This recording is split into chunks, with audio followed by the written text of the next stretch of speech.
So we've got Keegan and Deidre with us. We're doing a little interview. Keegan, we're just trying to catch up a little bit. You guys are from Tremont. You're here in town. You're here to help us out.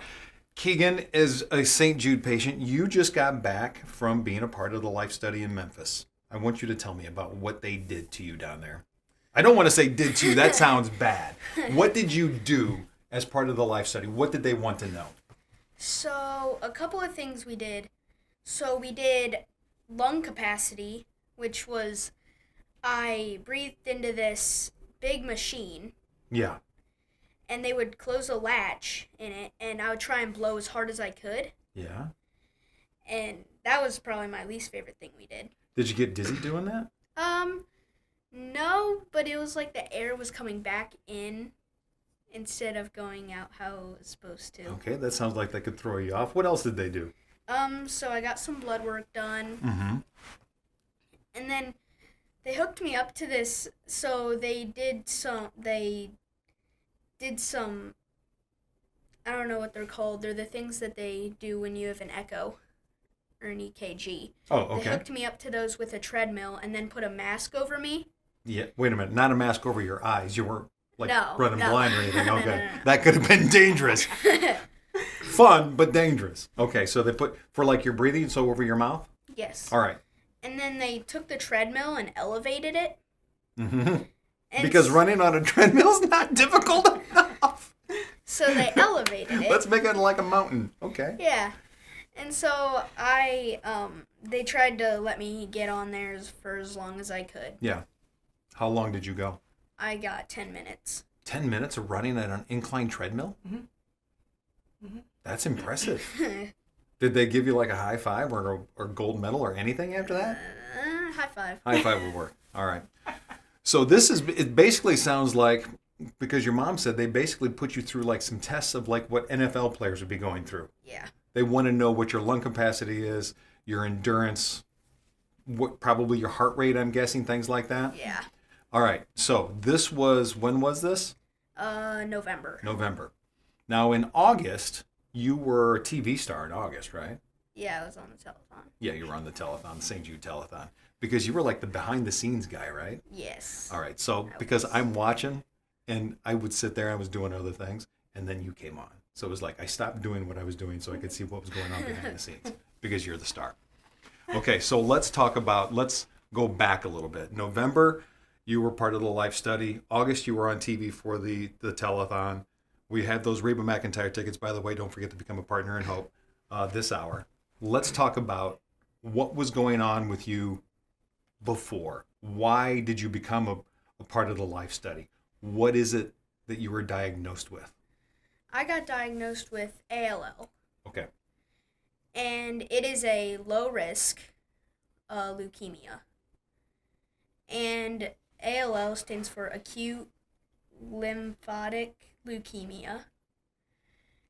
And so I had to get chemo treatment. For how long?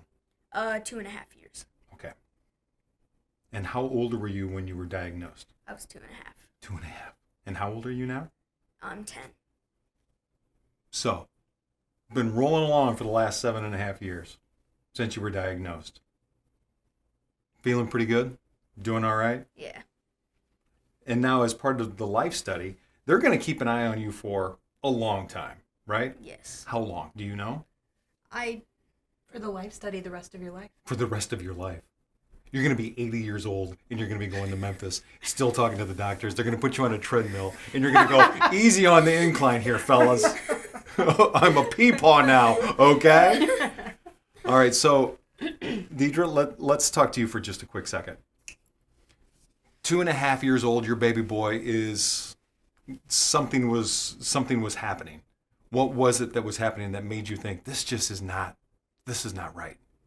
So Keegan, his journey all started with an ear infection, actually. And they put him on an antibiotic. And when they put him on the antibiotic, he continued to have run a fever. Mm-hmm. So we went back to the doctor because I couldn't understand if he'd been on an antibiotic for 7 days, why he would continue to run a fever. Right. And when we went back to the doctor, he started to have other symptoms. He was having stomach problems, very pale, still complaining of his ear and low-grade fever. The point that kind of triggered everything, though, was he ran 104.8 fever. Yikes, dude. One night, and that triggered us to go to the hospital, of course, as quickly as we could. Right. And they drew blood, and when they drew the blood, his blood work came back anemic. So they transferred us to the Children's Hospital by ambulance, and we were at OSF for a while at the Children's Hospital. And the interesting thing about his story is that when they did the initial test came back negative for cancer. Really? Really. And I thought, oh, thank God we jumped that hurdle. Right. I don't know what it is, but at least it's not that. Right. But he continued to have run a fever, and he continued to feel bad and other symptoms, stomach and stuff. And finally we got to the point where they had ruled out everything else, and they couldn't really figure out what was going on. So they thought maybe it was viral suppression of his counts, but he continued to feel bad. So eventually we came back to the hospital, and at that point in time they did a bone marrow biopsy. That was on a Friday. They did a bone marrow biopsy, and it came back with cancer. So from Friday, then on Sunday, we left for Memphis via ambulance. But they said that the reason that it didn't come back in the initial testing was because it was so early. So that ear infection, those antibiotics that caused problems, turned out to be the biggest blessing. Right. No kidding. Yes.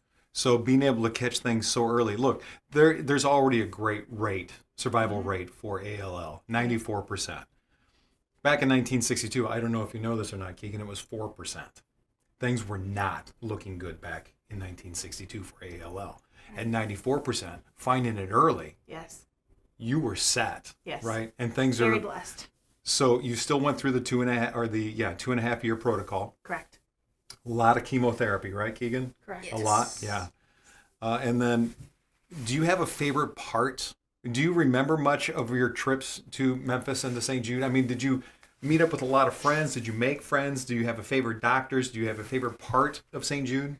Oh, yes. Yeah? What is that? I have a favorite doctor, Yeah? What's Dr. Rubinitz. Dr. Rubinitz? Yes.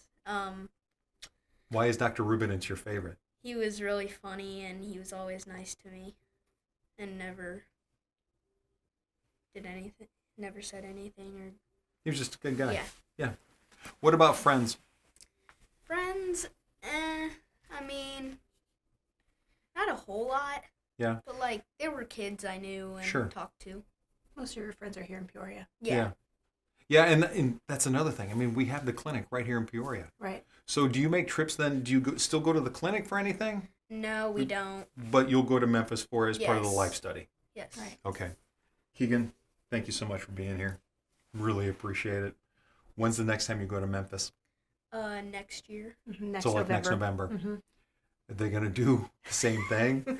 Or are they going to amp it up a little bit? Maybe have you pumping iron or something, or doing whatever crazy things that they're going to have you do down there as part of the life study? I think they only do the life study every 5 years, correct? Yeah, every 3 to 5 years. Oh, okay. Yes. So then for next year, then It's just as It's regular. just a regular checkup. Correct. Okay. Yes. Well, Correct. good.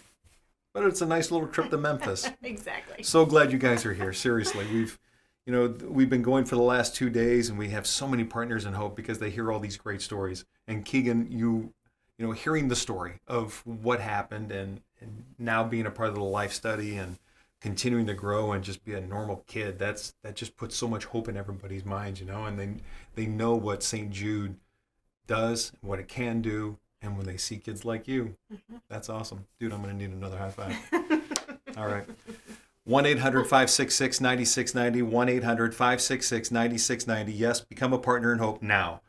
Keegan's mom, Deidre. They came in from Tremont. You can also get in there for the drawing for the Reba McIntyre tickets. Reba's going to be at the Civic Center in May. We have those for you.